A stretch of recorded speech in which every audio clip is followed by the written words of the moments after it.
ассалому алайкум бинандагони азизу арҷманди телевизиони симои шаҳри Панҷакент. Нашри навбатии барномаи иттилоотии пайғом манзури шумост. дар толори хурди мақомоти иҷроияи маҳаллии ҳокимияти давлатии шаҳри Панҷакент ҷаласаи ҳафтавори назди раиси шаҳри Панҷакент баргузор гардида вобаста ба иҷрои дастуру супоришҳо масъулони дахлдор вазифадор гардиданд. субҳи санаи 3 сентябри соли 2024 дар толори хурди мақомоти иҷроияи маҳаллии ҳокимияти давлатии шаҳр ҷаласаи назоратии назди раиси шаҳри Панҷакент баргузор гардид.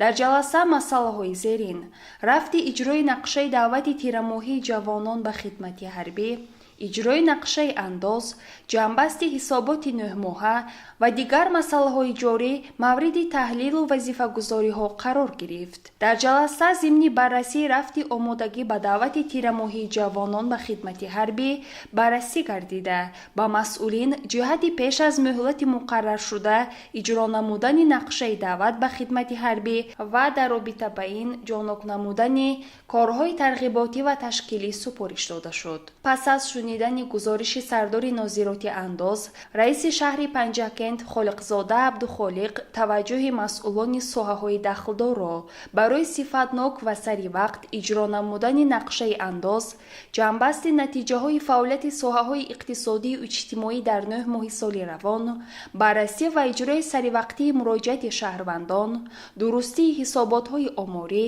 насби шиору овезаҳо дар иншооти сохташаванда, омодагӣ ба таҷлили 65-солагии Шодравон Олим Бобоев, гардиши хона ба хона ва ба роҳ мондани корҳои тарғиботиву фаҳмондадиҳӣ вобаста ба пешгирии шомилшавии аҳолӣ ба гурӯҳҳои ифротӣ ҷалб карда, дар назди масъулону роҳбарон вазифагузорӣ намуд.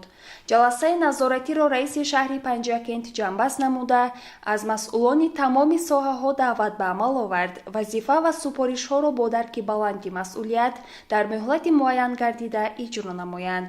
гузориши Сабрина Акрамова ва Шаҳбоз Қурбонов.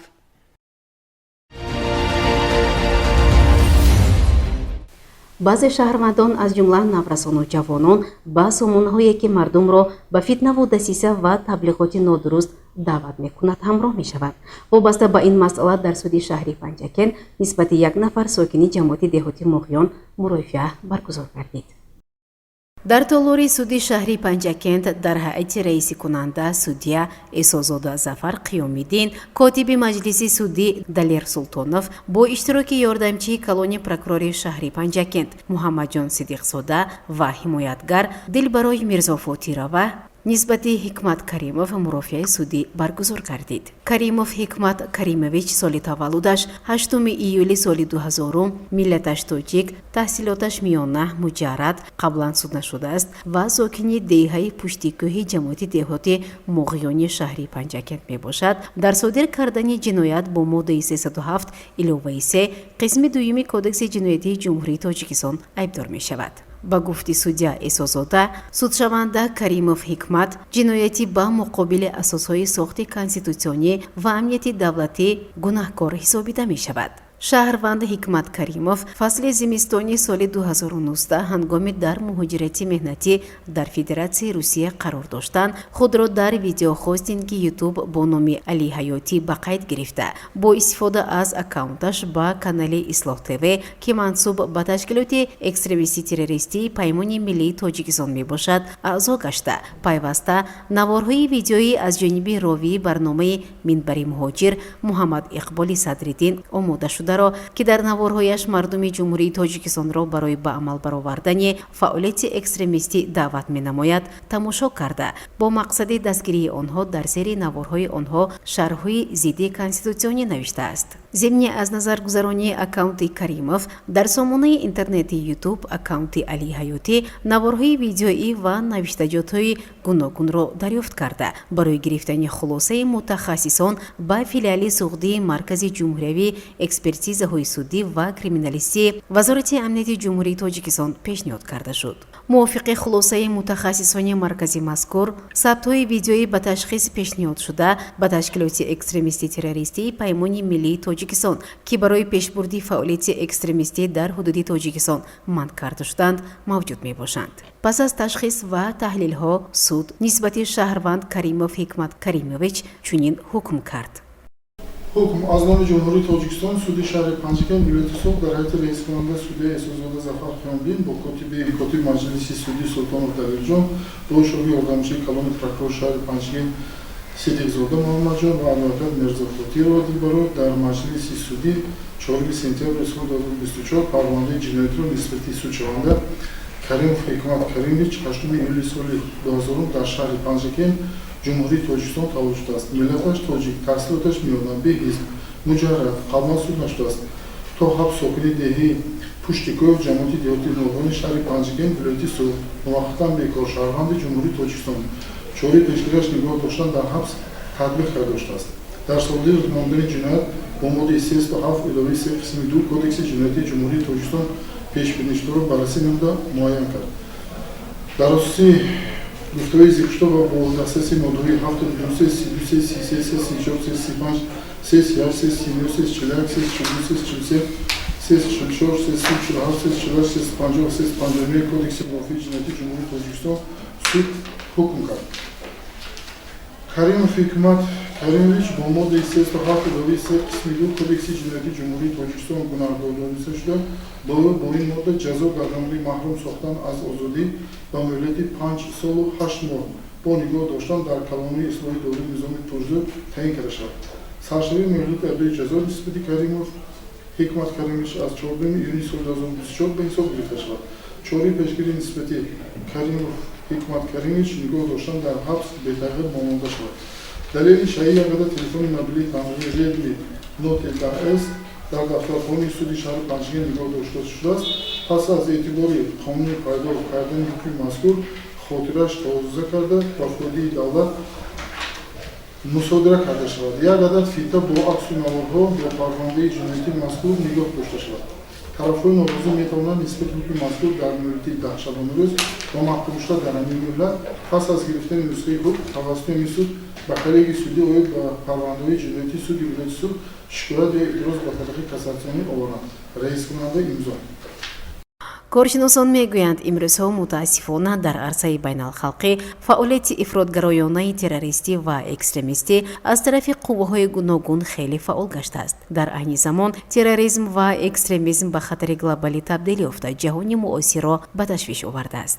در جامعه امروزه برخی از جوانان و نورسان بنابر سبب کم مسئولیتی و عفوره‌گردی و نداشتن معلوماتی پوره از تأثیر عاقبت‌های نااستوار شبکه‌های اجتماعی پابند روند ظهورات گوناگون نامطلوبی جامعه می‌گردند. از این رو نسل کلانسالان یعنی بیبی بابا، پدر و مادران، آموزگاران، خادمان دین، کارمندان حفظ حقوق خاصه همگان باید با جوانان و نورسان همیشه صحبت آشکارا، ملاقات‌های سودمند انجام داده با آنها راه درستی به کمال رسی و موفق شدن در زندگی را نشان دهند تا اینکه جوانان در زندگی هوشیاری و زیرکی را از دست نداده شخص دانشمند و کاردان شوند.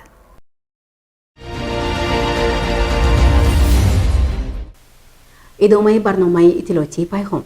نعمت الله عویزف طبیب بیمارخانه ثروتی شهر پنجگان اوید به بیماری سوختنی که آن گذرانده است معلومات بیشتر داد. متوجه باشید به مصاحبه برنامه.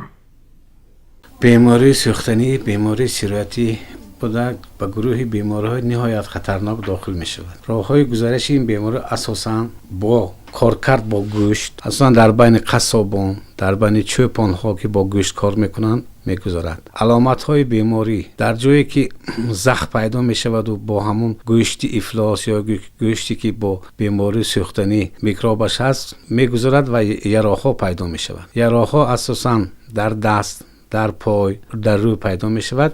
این یراق‌ها رنگش سیاه بوده، هنگام معاینه آن بی درد می باشد. این بیماری اساساً 3 نمود می شود: نمود پوستی، نمود شوشی و نمود рӯдагӣ ба гурӯҳи хатараш медарад. намуди рӯдагӣ ва намуди шушикӣ бисёр ташхиси он бисёр душвор мебошад.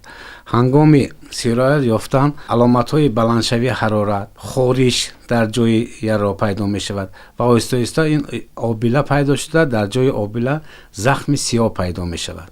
аз шаҳрвандон хоҳиш менамоем ки ҳангоми пайдо шудани ҳамин хел намунаҳои касалӣ, аломатҳои беморӣ ҳатман ба духтур муроҷиат намоянд.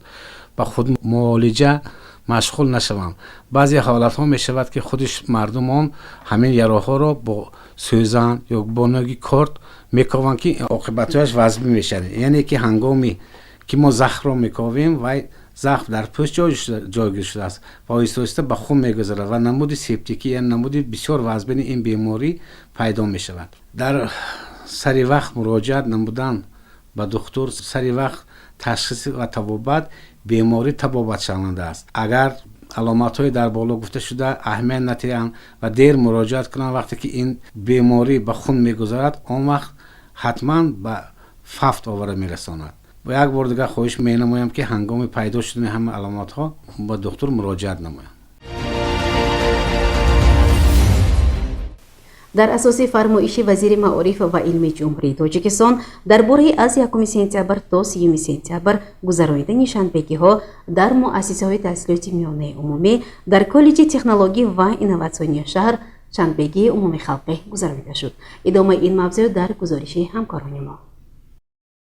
имрӯзҳо баҳри сазовор пешвоз гирифтани 35-солагии истиқлолияти давлатии ҷумҳурии тоҷикистон дар кишвар корҳои ободиву созандагӣ бо маром идома дошта, ҳар як ташкилоту идора новобаста аз шакли моликияташ мехоҳад барои дар сатҳи баланд истиқбол гирифтани ин санаи фархунда саҳмгузор бошад. вобаста ба ин мавзӯъ дар коллеҷи инноватсионии шаҳр ки худ як меваи истиқлолияти давлатии ҷумҳурии тоҷикистон аст, ҳамарӯза бо гузарондани шанбегиҳову ба тартиб даровардани дарахтон ва тоза кардани ҷӯйбору роҳравҳо барои ободу зебо нигоҳ доштани шаҳри азизамон саҳми арзандаи худро мегузоранд. роҳбарият, устодон ва донишҷӯёни ин даргоҳи илм бо як овозӣ қайд доранд ки на танҳо бо шанбегӣ, балки ҳамарӯза мо бояд ба тоза нигоҳ доштани муҳити зисти худ эътибори ҷиддӣ диҳем. имрӯз дар муассисаи мо мувофиқи фармоиши вазорати маориф тоҷикистон муайян шудааст ки аз 1 то 30 сентябр ҳар рӯзи шанбе аксияи тозагӣ дар муассисаҳои таълимӣ гузаронида шавад. мо ин tashabbusро ба даст гирифта барои ободии тозагии муҳити атроф камари ҳиммат бастем. чӣ тавре ки дар боло қайд кардем, коллеҷи инноватсионии шаҳр як падидаи навест ки барои тайёр кардани кадрҳои болаёқат ва таъмини мутахассисон ба соҳаҳои мухталифи хоҷагии халқ саҳми босазо дошта, устодон ва донишҷӯён бо дарки масъулият тибқи фармоиши вазири маориф ва илми ҷумҳурии тоҷикистон ва дар асоси консепсияи маориф таълиму тарбияро ба роҳ мондаанд. гузориши ғайбулло муҳаммадиев, шоҳусайн солиев.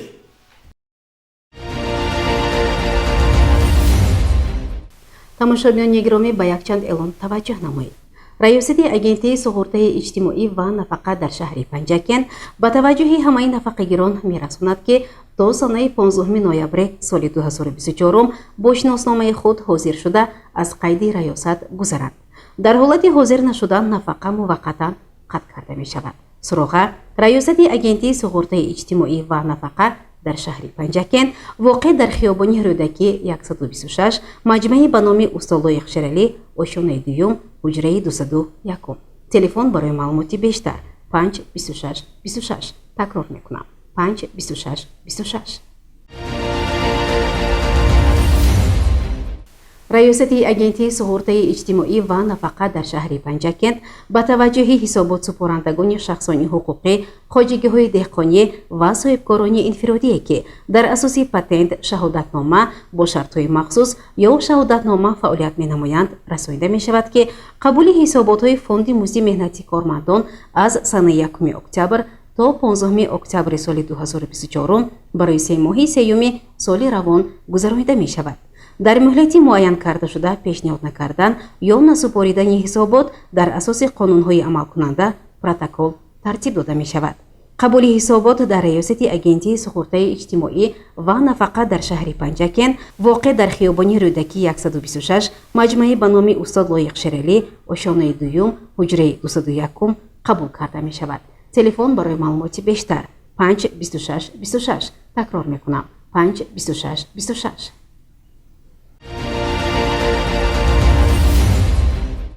бинандагони гиромӣ, дар ҳамҷо барномаи иттилоотии пайғом ба поён мерасад. барои ҳар яки шумо саломатиро хоҳонем. хайр, шоду пирӯз бошед.